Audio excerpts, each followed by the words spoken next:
Roberto.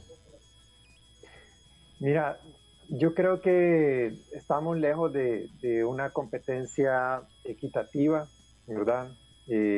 Pero además ahora con el tema de la pandemia un poco más difícil y creo que los ánimos también se caldean rápidamente, ¿verdad? Hay mucho fanatismo y bueno, los mensajes que los líderes políticos deberían de estar enviando no ayudan mucho, o esos mensajes que están enviando no ayudan mucho a calmar y a que esto sea realmente una fiesta democrática. Pero en términos generales ha sido bien interesante poder ver cómo, a pesar de que uno creería que los mensajes de separación de poderes, defensa de la democracia, fortalecimiento de las instituciones, no llegan hasta el último rincón del país.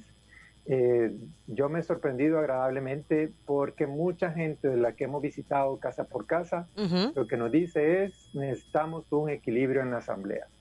Entonces, yo creo que sí, el mensaje ha llegado, no sé si va a ser suficiente, pero en todo caso, creo que esto nos va a dar una posibilidad real a nosotros, cómo vamos, de poder participar en la siguiente legislatura. Roberto, a ver, tú has andado en el territorio, ¿verdad? Has andado a pie, pues, Uh ¿verdad? -huh. Conversando con la Sí, gente. Se supone que un momento de propaganda electoral es para dar a conocer tus propuestas, ¿verdad? De los así es. candidatos y que la gente conozca tus propuestas y al final decida cuáles son las propuestas con las que se identifica y votar por esa persona que le ofrece esas propuestas. ¿Qué te ha dicho la gente respecto a si cree o no cree en las propuestas que se le hacen? Porque la gente viene diciendo, y esto ya es de años, es que miren, si es que aquí siempre vienen a proponer, pero al final nuestra vida no cambia.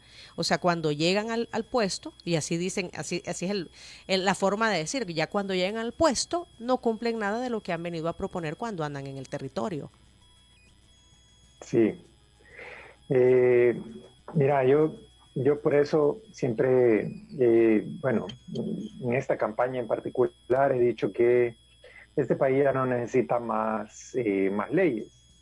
Lo que se necesita es que se reformen las que ya están para poder aplicarlas. Porque si tú ves, eh,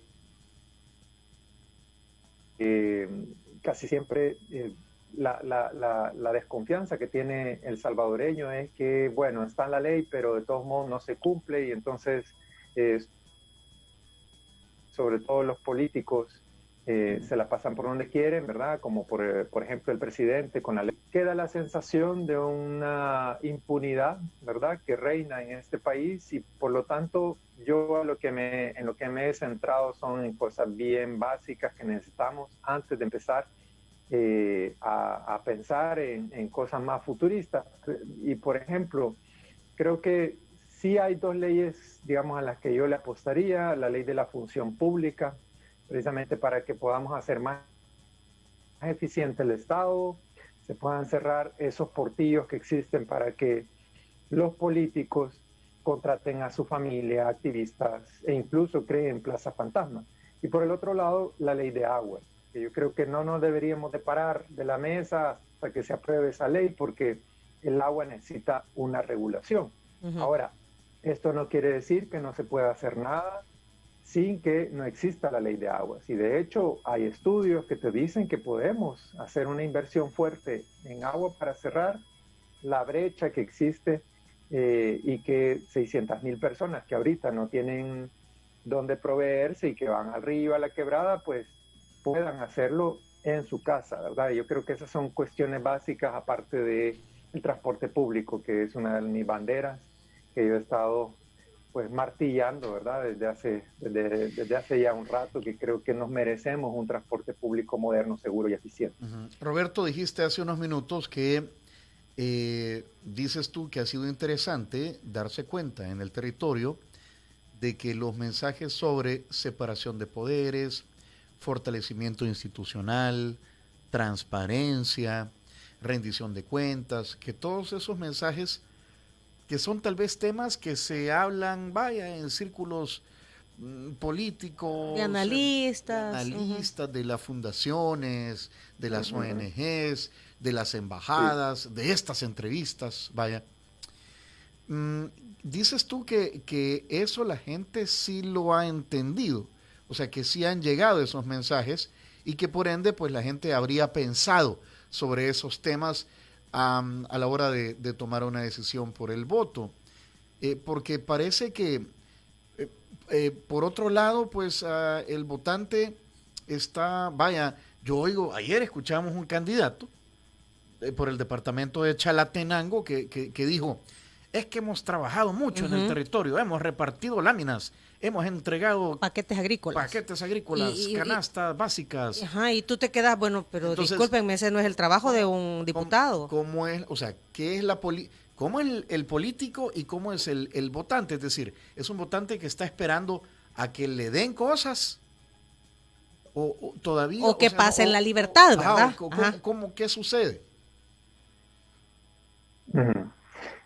Bueno, en mi caso, pues yo he hecho una campaña bastante austera, ¿verdad? Si acaso le he podido dar una tarjeta donde van mis redes sociales y algunas de mis propuestas a las personas que he visitado, unas camisetas que me donaron también, porque creo que la gente también se entusiasma con eso, pero no he podido llevarles todo lo que se acostumbra en este país y creo que es precisamente una mala costumbre creer que el político te debe llevar un regalito, ¿verdad? En época de campaña, cada 3 años, cada 5 años, mientras que no te resuelve lo más básico. Y no es que te tengan que resolver la vida, pero hay obligaciones del Estado, ¿verdad? En cuanto a competencias, ¿verdad? De servicios públicos que debería estar brindando con calidad y que no digamos, ellos no trabajan por eso, porque pareciera que al llegar a la asamblea se desconectan totalmente. Entonces,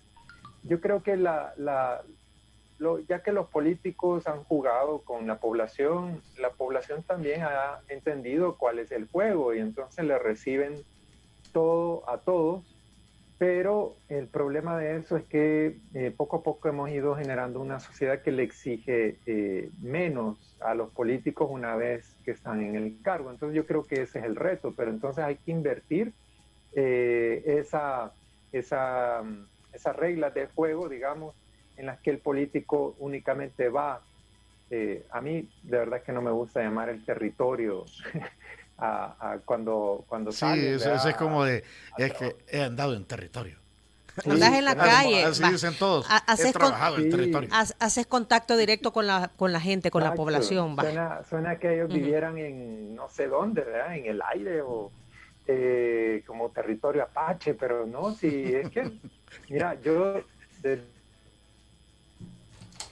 hace, desde que regresé al país, yo gracias a Dios por mi trabajo he podido vivir en varios municipios, ¿verdad? Me ha tocado vivir en Chirilagua, en Conchagua, en Comasagua, Panchimalco.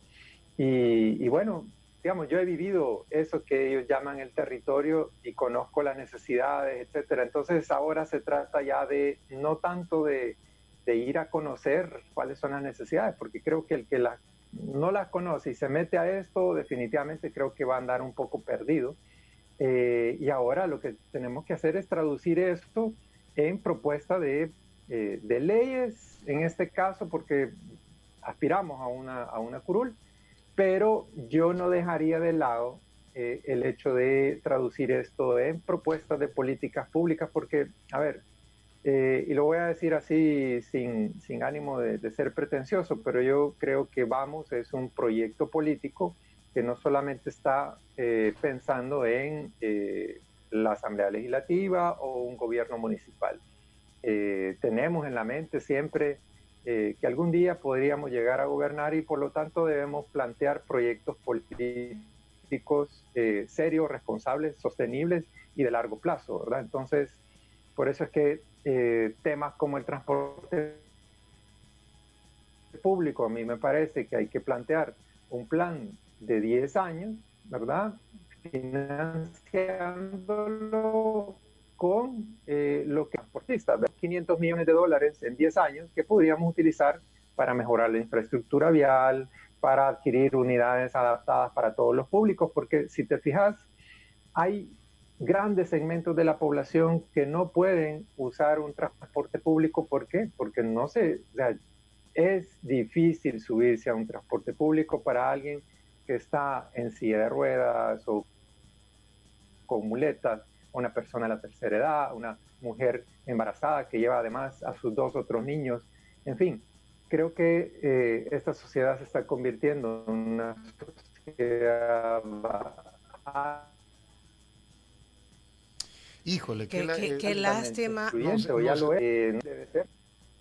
Está medio saltarín tu internet, Roberto.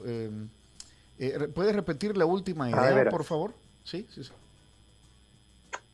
Sí.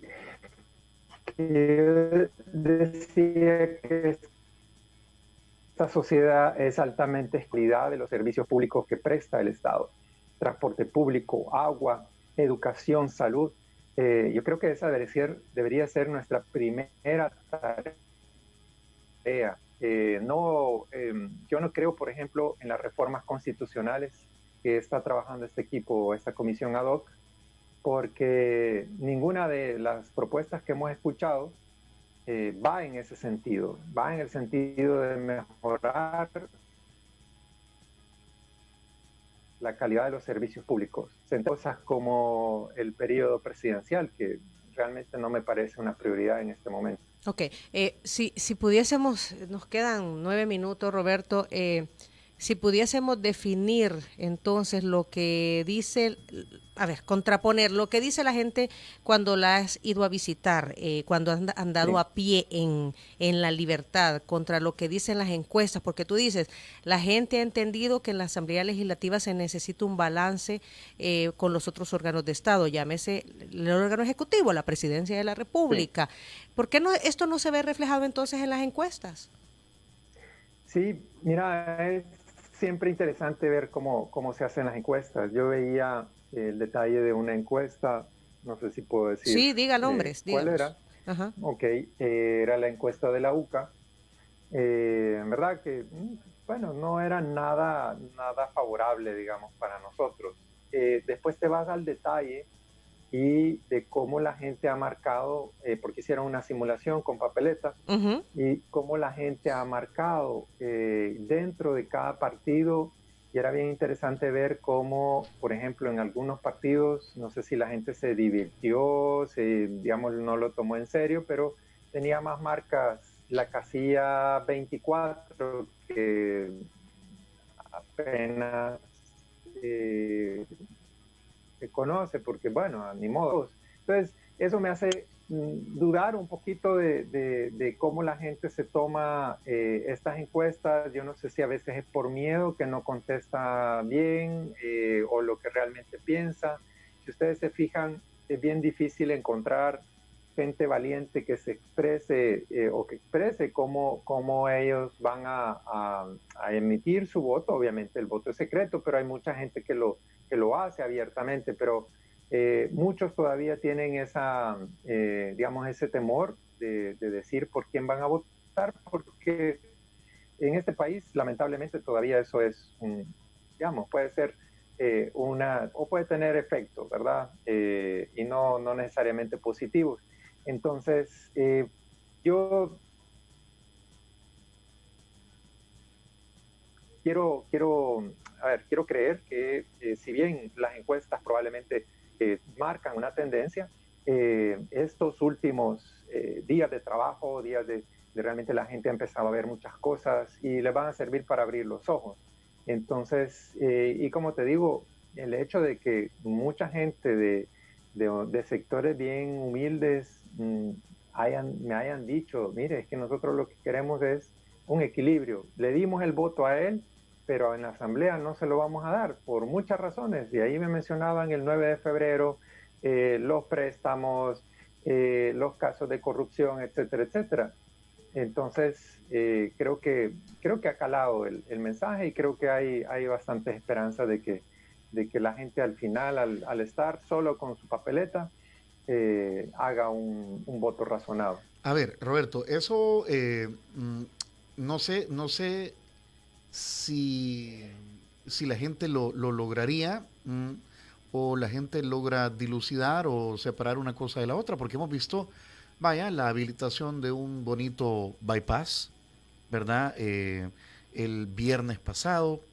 Hemos visto la llegada de las vacunas con un timing pues bastante político, por decirlo así, y hemos visto ayer la entrega de un montón de computadoras. Y todo eso es bueno para la gente, ¿verdad? Bueno, obviamente todo eso se hace con los impuestos de nosotros, ¿verdad? O sea, son proyectos que son buenos para todo el país. Sí, o sea, nadie puede decir que eso sea malo. Lo hace el gobierno con los impuestos de nosotros o con los dineros de los préstamos que vamos a terminar todos pagando, nosotros. Pero pues sí, eso deslumbra, vaya, o podría decantar los votos a escasos días de una elección. Sí, mira, obviamente nadie se opone a que eso suceda. El tema es, primero, que se viola la ley electoral, ¿verdad? Al estar haciendo inauguraciones en plena campaña electoral. Segundo, que muchas veces, y no solo es el presidente, sino también alcaldes, que usan los 2 últimos meses de su periodo, ¿verdad?, para poder hacer más obras. Y entonces uno se dice, bueno, quizás habría que acortar los periodos de los alcaldes y presidenciales y que solo, ¿verdad? Porque si solo en época de campaña vas a ver estas grandes expresiones de obras, de infraestructura y de regalar computadoras, por ejemplo, entonces no sé qué van a hacer los otros años que le restan. Y además, porque creo que también son medidas un poco, bueno, no me gustaría centrarme en ello, pero son medidas un poco parche, ¿verdad? Porque sabemos que computadoras, llevarlas hasta el área rural, por ejemplo, implican una gran dificultad en términos de conectividad y de conexión a Internet, en fin. Pero, a ver, en cuanto a si calan o no calan en la mente de la gente, yo creo que sí, obviamente eso cala, y ese es con lo que yo empecé, y ahí quiero volver a llegar, y es que participar en unas elecciones con la cancha, digamos, un poco inclinada a favor de quien tiene el poder, pues siempre va a ser difícil, y siempre va a ser difícil, sobre todo si no tenemos un árbitro con los pantalones bien puestos para pararle el carro, ¿verdad? Como el Tribunal Supremo Electoral, que espera, digamos, ya casi que al final de la campaña electoral para tomar alguna medida que no sé si va a tener repercusiones directas sobre quien está infringiendo la ley. Entonces, y esa, ya se me va a acabar el tiempo y solo quisiera quedarme con una de las propuestas que nosotros llevamos y que no vamos a dejar de insistir por la importancia que tiene, y esto tiene que ver con lo que la gente está viendo allá afuera, con la separación de poderes, con la independencia de las instituciones, y es que esta oposición tuvo la oportunidad de reformar el reglamento interno de la Asamblea Legislativa para poder elegir o para poder mejorar y modernizar, transparentar los procesos de elecciones de segundo grado, ¿verdad? Uh-huh. Y la importancia que tiene esto es tal que si no tenemos a un fiscal independiente, autónomo, con la capacidad para perseguir el delito, vamos a seguir viendo la pasividad que tiene el actual fiscal general.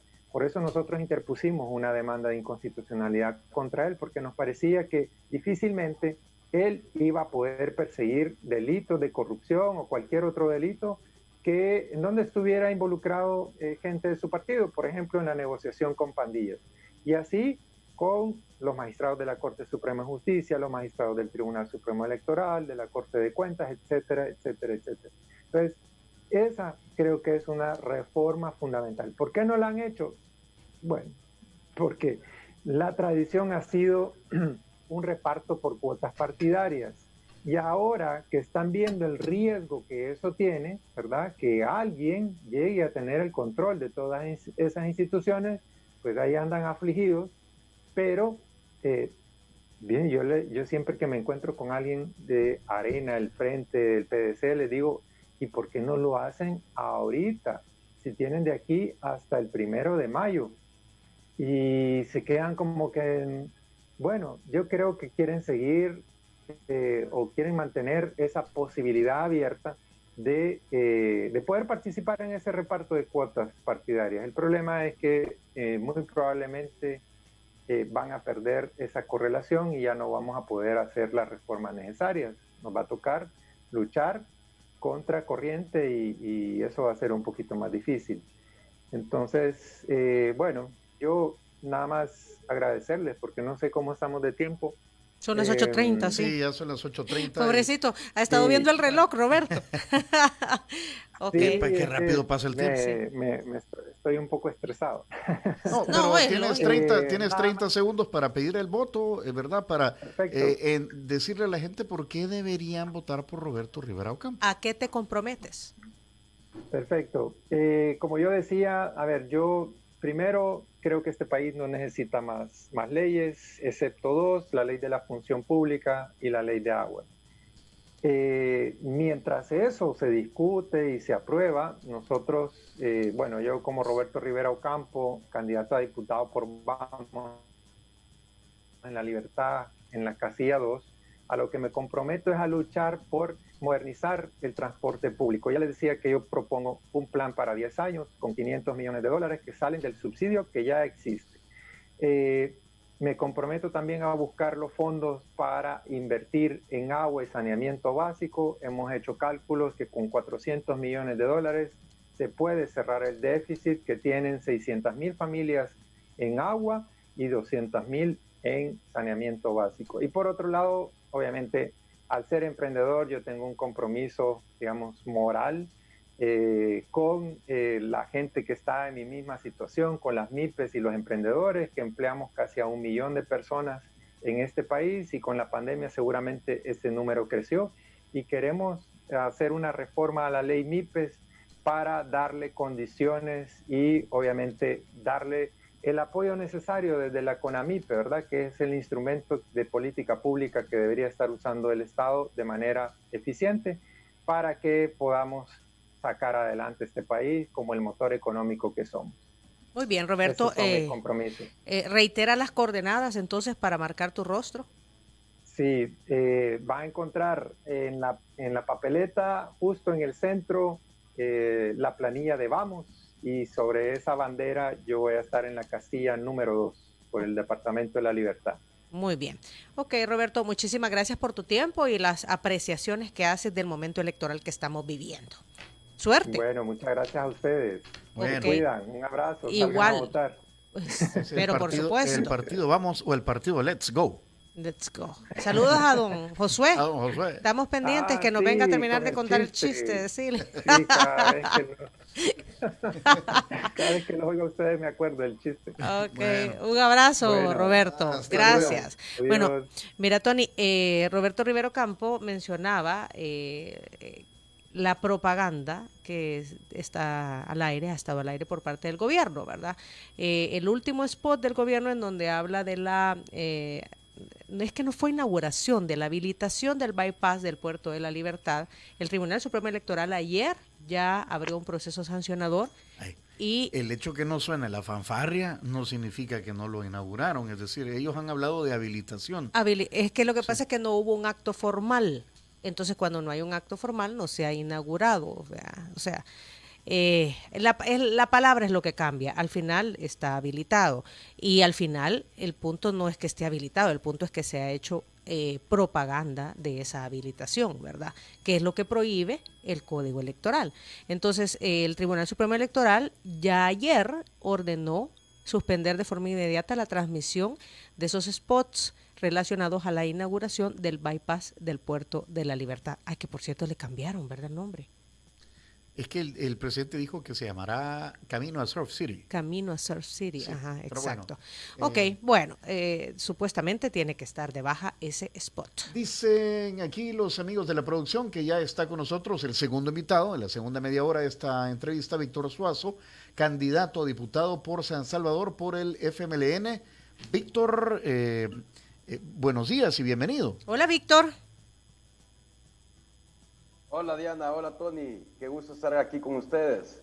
¿Cómo están? Pues muy bien, ya en las últimas, ¿verdad? Ya mañana a las 12 de la noche hay silencio electoral. Víctor Suazo, ¿por qué debería la gente votar por ti Bueno, yo creo que puedo hacer una diferencia en la Asamblea Legislativa. Tengo experiencia y capacidad que me permite no llegar a improvisar, pero además soy un candidato que tiene criterio propio, que creo que es algo muy importante para la próxima legislatura, en la que se debe garantizar el equilibrio y la independencia de la Asamblea Legislativa con respecto a otros poderes, sobre todo con el órgano ejecutivo. No me voy a limitar a presionar un botón simplemente cuando me lo ordenen, sino que voy a estudiar, a debatir y a lograr consensos para que las iniciativas que se aprueben sean a favor de las mayorías y se tomen en cuenta los distintos puntos de vista que se vean representados en la Asamblea Legislativa. Me destaco concretamente en la Comisión de Hacienda y Especial de Presupuesto, y desde ahí puedo emprender iniciativas muy importantes, de las cuales llevo 5 propuestas principales, 5 prioridades, que después las podemos desarrollar. Vale, pero como diputado, ¿qué has logrado? O sea, ¿qué leyes has impulsado? ¿O qué leyes se aprobaron? Actualmente soy diputado suplente, Ajá, no okay. soy diputado propietario. Ya, okay. Esta es la primera vez que estoy compitiendo como diputado propietario, pero he estado fungiendo como asesor jurídico dentro de la Comisión de Hacienda y Especial de Presupuesto. Y eso me ha permitido desarrollarme política y profesionalmente, y he participado en un sinnúmero de leyes. He estado en al menos 10 discusiones y aprobaciones de presupuestos generales del Estado. 10. O sea, 10 años en la Asamblea Legislativa, Víctor. He estado dando mi aporte técnico en la Asamblea Legislativa durante ese tiempo. Es la experiencia que yo tengo. Ajá. ¿Como parte de asesor de la fracción o asesor de la Asamblea Legislativa? Como parte de asesor de la fracción, y nosotros tenemos distintos equipos que vemos distintas comisiones. Y en mi caso he estado designado en el equipo de Hacienda y Especial de Presupuesto. Y es ahí donde he estado participando en estas aprobaciones de los presupuestos, pero también en leyes como la de socio público-privados, en la que mi aporte concreto fue prohibir la privatización del agua, prohibir los servicios de salud, la privatización de servicios de salud, prohibir la privatización de la educación. Pero también he estado en distintas reformas tributarias y también en distintas reformas de pensiones. Víctor, sobre el agua, sobre la Ley General del Agua, a esta nueva asamblea le tocará ratificar, ¿verdad?, la Ley General de Agua. No, a la próxima asamblea le toca lo que se aprobó en esta legislatura, es el acuerdo de reforma de constitución para incluir al agua como un derecho fundamental, reconocerlo como derecho humano. La próxima legislatura debe ratificar esa reforma constitucional. Lo que todavía está pendiente es la Ley General de Aguas. Eso sí, aún está pendiente. La reforma constitucional por sí sola no garantiza la no privatización del agua. Por lo tanto, es importante la nueva legislación al respecto. Ayer esa duda tenía en la noche. Sí, esa duda. Es decir, a ver, está aprobada la reforma constitucional al derecho humano al agua. La primera vuelta. Falta la segunda vuelta. Al ratificarse por la siguiente legislatura, dices tú que a pesar de que sea ratificado, eso no le pone una llave a la privatización del agua, como se le conoce. Es correcto, porque el texto que se acordó para incluirlo en la Constitución no prohíbe expresamente la privatización. Si tú ves la Constitución, la salud y la educación también son derechos humanos reconocidos, pero existe salud privada y existe educación privada. Entonces, no resuelve totalmente. El texto que se había propuesto originalmente expresamente prohibía la privatización, la gestión por parte de privados. Ahora bien, eso no quiere decir de que en una ley general de aguas no se pueda prohibir, y ese es el reto que tiene la próxima legislatura. Yo definitivamente estoy en contra de que participe o que controle el ente público que administre, que regule el bien hídrico, que lo controle el sector privado. Definitivamente debe ser administrado por el Estado. A ver, a los legisladores les corresponde, entre otras cosas, no solamente pues como órgano de Estado ejercer un control de los otros dos poderes y viceversa, ¿verdad? Establecer balances en los poderes, pero básicamente es legislar, hacer leyes o reformar leyes. ¿Cuáles son las que tú impulsarías? ¿Qué reformas o qué creación de leyes podrías impulsar? Porque eso es muy difícil. Convencer a 83 personas más de que algo debe ser reformado o que debe crearse, pues, ¿verdad? Una nueva ley, luego tiene que ser sancionado por el órgano ejecutivo. Es decir, el proceso de formación de leyes es largo y complicado. Y requiere de acuerdos. Vaya. ¿Cuáles son las que tú propones? Concuerdo, para impulsar leyes debes convencer a los 83 diputados y diputadas restantes. Por eso es importante tener propuestas que sean sólidas y que sean viables, que tengan, digamos, una solidez técnica. En mi caso, yo llevo 5 prioridades.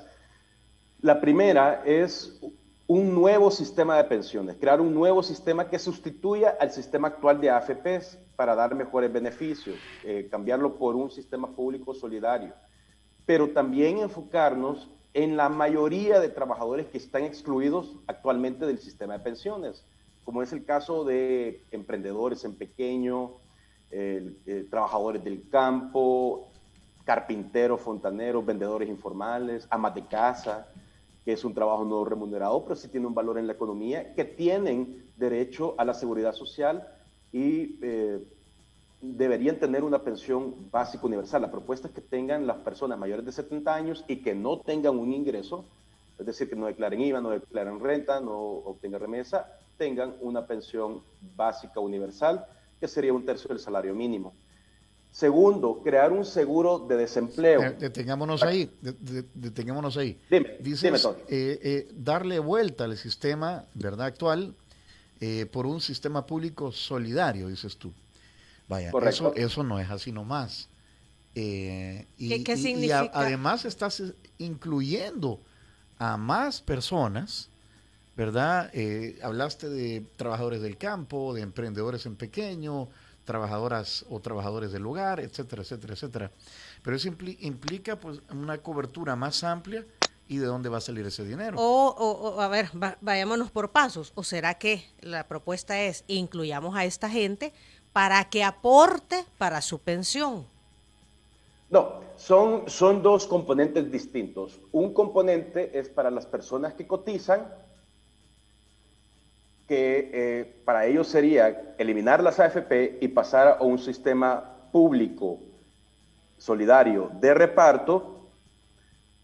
Y el otro componente sería para las personas que no cotizan, pero sí pagan impuestos, que tengan una pensión básica universal, solamente aquellos que tengan más de 70 años y que no tengan ningún ingreso, no declaren IVA, no declaren renta, no reciban remesas. Pero ¿y esto ya no está contemplado en las últimas reformas, Víctor? Porque en las últimas reformas se creó esta cuota adicional que ahora pagamos los que tenemos salario fijo para el Fondo de Garantía Solidaria, que de ahí entiendo es donde salen las pensiones para aquellas personas que no han cotizado y que son solidarias y, como tú dices, para personas ya mayores de edad. No, son 2 fondos distintos. Ajá. A ver, la cuenta de garantía solidaria sirve para financiar pensiones mínimas y otros beneficios del sistema para las personas que sí cotizan. Eso es un fondo totalmente distinto. La propuesta para las personas que no cotizan, las pensiones provienen del Fondo General del Estado, no provienen de las personas que cotizan. Eso es únicamente para los que cotizan, no se toca ese dinero. Para los que no cotizan, pero sí pagan impuestos, el gobierno, es decir, no el sistema de pensiones, sino que por aparte, el gobierno, a través del Fondo General, tendría que dar un aporte adicional. ¿De cuánto estamos hablando? Si son personas que no tienen ingresos, y mayor de 70 años, según la DIGESTIC, estaríamos hablando de 178,000 adultos mayores. Esto implicaría un costo anual alrededor de $200 millones. ¿Y estas personas no son las que tienen la pensión básica universal que se estableció en el gobierno del presidente Funes? Exacto, Diana. Solamente que esa pensión se está dando en los municipios más pobres del país, que acorde a las estadísticas son municipios considerados de extrema pobreza. Ahora bien, en municipios como San Salvador, donde hay concentración de industria, hay concentración de comercio, y es cierto, hay concentración de riqueza, pero vivimos en una sociedad desigual y no implica que en San Salvador no existan adultos mayores que sí tengan esa necesidad, que vivan en comunidades en condiciones de pobreza y que sí se pueda dar de manera focalizada este beneficio. Que se amplíe, ¿verdad? Entonces, eso es como una ampliación de este beneficio, que ya se da en aquellos municipios de extrema pobreza, que se amplíe a todo el país identificando a los adultos mayores que viven en condiciones paupérrimas. Por ahí va el asunto, correcto. ¿no? Por ahí va el asunto. Ok, sí, ahora, ¿de dónde salen los fondos? Del presupuesto general de la Nación. Correcto, estamos hablando de un estimado de $200 millones. Eso es perfectamente asumible por el Estado. Tomando en cuenta, además, que estas personas consumirían la totalidad de esos fondos. Es decir, no es que se vayan a poner a ahorrar o a sacarlo del país, sino que lo consumirían en su totalidad. ¿Eso qué implica? Que en sus municipios van a ir al mercado, en sus municipios van a ir a la tienda y van a consumir más. Y si consumen más, se tiene mayor incentivo para la producción y mayor incentivo para el empleo. Por lo que fiscalmente creo que es positivo. Es un gasto que si se aplica de manera focalizada en estas personas que están en niveles de pobreza, vendría a ser un gran beneficio para la economía del país, incentivando la economía y que además se reduciría considerablemente la tasa de pobreza, que ojo, con esta crisis que tenemos actualmente subió al 39%. Cuando Arena dejó el gobierno en el 2008 la tasa de pobreza estaba al 40%, en los gobiernos del FMLN había bajado al 25%, pero ya subió el 39%. Entonces este tipo de medidas son necesarias. Víctor, yo oigo realmente, y siempre nos preguntamos con Diana Verónica, porque oímos a los políticos y acabas de decir que $200 millones es perfectamente manejable para el Estado. Yo nunca he administrado la cosa pública, es decir, nunca he estado en el gobierno, y uno se pone a pensar, pues chica, $200 millones, y si ahorita hay casi $3,000 millones en deuda, o en ruta, pues porque a veces no, porque entiendo no terminan de ratificar préstamos y todos, pero ¿y de dónde tela si no hay araña? Pues sí, porque necesidades hay un montón y siempre se dice que no existen los fondos suficientes. Ajá, y que no hay pisto el endeudamiento. O de a dónde se va a sacar o de a dónde se va a reorientar. Vale, pero ya nos dijiste, yo he trabajado en 10 presupuestos generales de la Nación desde la Comisión de Hacienda y Especial del Presupuesto. Y entonces, bueno, ustedes conocen las partidas y todo lo demás. ¿Cómo se hace eso, pues? Se necesita un ordenamiento fiscal. Realmente el Estado en estos años ha tenido ingresos considerablemente altos, indistintamente de las fuentes de financiamiento. El problema es que no hay una buena administración por este gobierno. El año pasado, solamente el año pasado, tuvo a su disposición $9,500 millones y nosotros estamos hablando de 200.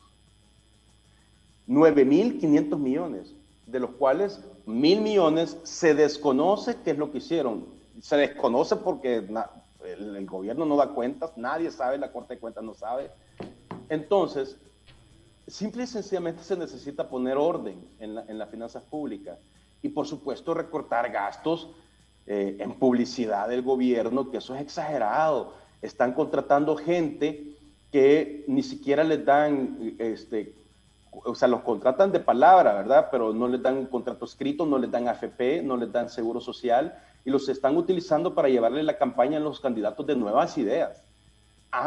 que tenían la intención ellos de duplicar el presupuesto de la Fuerza Armada para comprar armas, que ojo, desde la administración de Nayib Bukele en la alcaldía de San Salvador, esos contratos de armas y de municiones se los daban a empresas relacionadas al señor Peter Dumas. Ese tipo de cuestiones hay que ponerles un alto.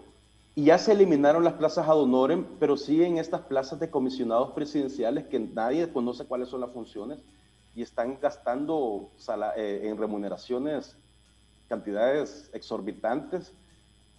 Y definitivamente hay muchas cosas que se pueden arreglar. Víctor, y pero lo mismo de las plazas podríamos decir de la Asamblea Legislativa. A ver, porque tú estás en la Asamblea, ¿verdad? Y estás buscando una diputación propietaria en la Asamblea Legislativa. Y tú dices, hay que reorganizar el presupuesto general de la Nación para lograr tener fondos para los diferentes proyectos o los cambios que se necesitan para tener una sociedad inclusiva y menos desigual. Ok. En la Asamblea Legislativa, hay que comenzar por casa. En la Asamblea Legislativa, ¿qué hay que hacer, qué hay que impulsar para hacer eficiente el presupuesto de la Asamblea Legislativa? Los mismos diputados hablan de plaza fantasmas, los mismos diputados hablan de personas que tienen plaza pero que no llegan a trabajar, otros que trabajan por horas, del tema de pago de celular, el tema de los vehículos, gasolina.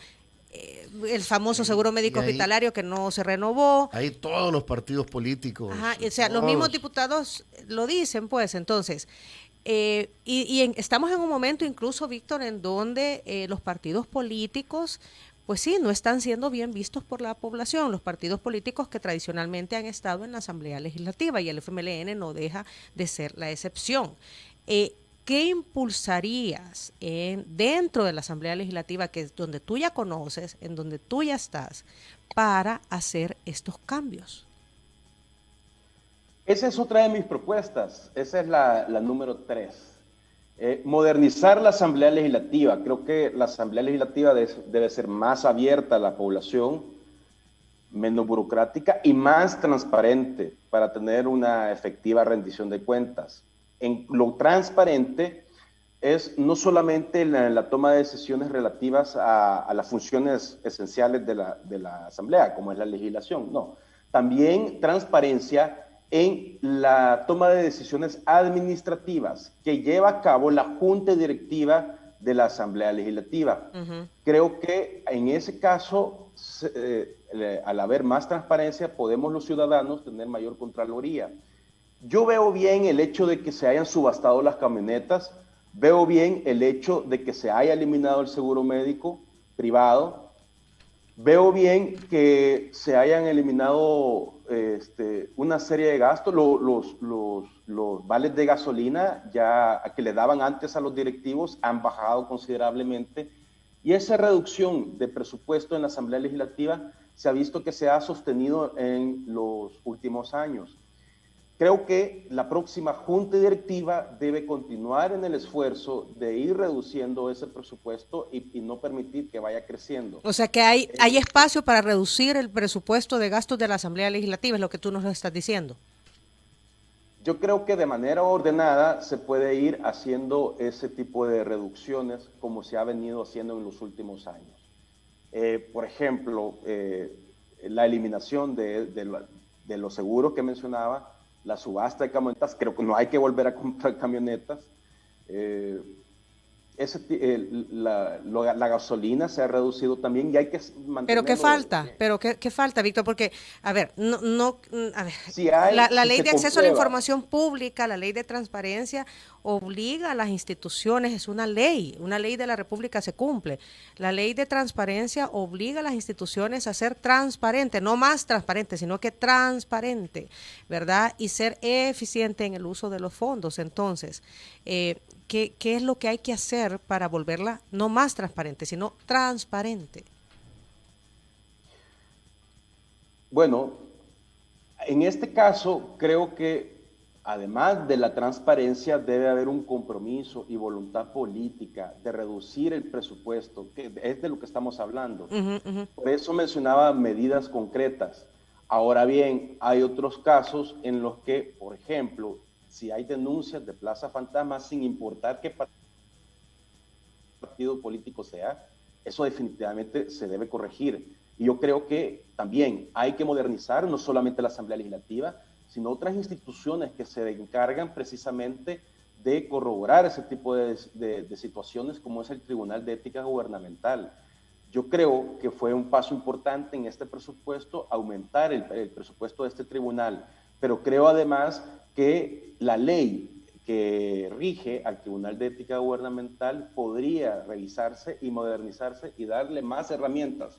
Yo comparo, por ejemplo, cómo funciona el Instituto de Acceso a la Información Pública en relación al Tribunal de Ética Gubernamental y, a pesar de las limitantes presupuestarias, veo que funciona de mejor manera el Instituto de Acceso a la Información Pública, a pesar, bueno, solamente los exabruptos que han habido en estos últimos meses, en los que han habido nuevos comisionados nombrados por este gobierno. Pero en general, como institución, creo que es una institución más moderna y más efectiva. Creo que el Tribunal de Ética Gubernamental se debe revisar, fortalecer, darle más herramientas para que fiscalice no solamente la Asamblea Legislativa, que si nosotros comparamos el presupuesto de la Asamblea Legislativa con el presupuesto no del Ejecutivo, sino que solamente de Casa Presidencial, es completamente muy inferior a lo que tenemos nosotros en Casa Presidencial. Y ya no se diga el Ejecutivo en su totalidad. Entonces, debe ser una revisión absoluta de todo el Estado. Y yo creo que sí se ha dado muestras en el legislativo de estar reduciendo el presupuesto, pero este compromiso no lo vemos por parte del Ejecutivo. Y creo que ahí debemos nosotros enfocarnos muy bien en nuestros esfuerzos. Otra propuesta que llevo es, por ejemplo, transparentar lo que es la partida secreta de la presidencia o del organismo de inteligencia del Estado. Ojo, que se dijo que se había eliminado la partida secreta, pero en realidad solamente se le ha cambiado de nombre, a gastos reservados, pero esa sigue existiendo. ¿Cuál es el problema con esa partida secreta? Que acorde a la ley de la OIE, no se guardan registros de los gastos que se hacen con esos fondos.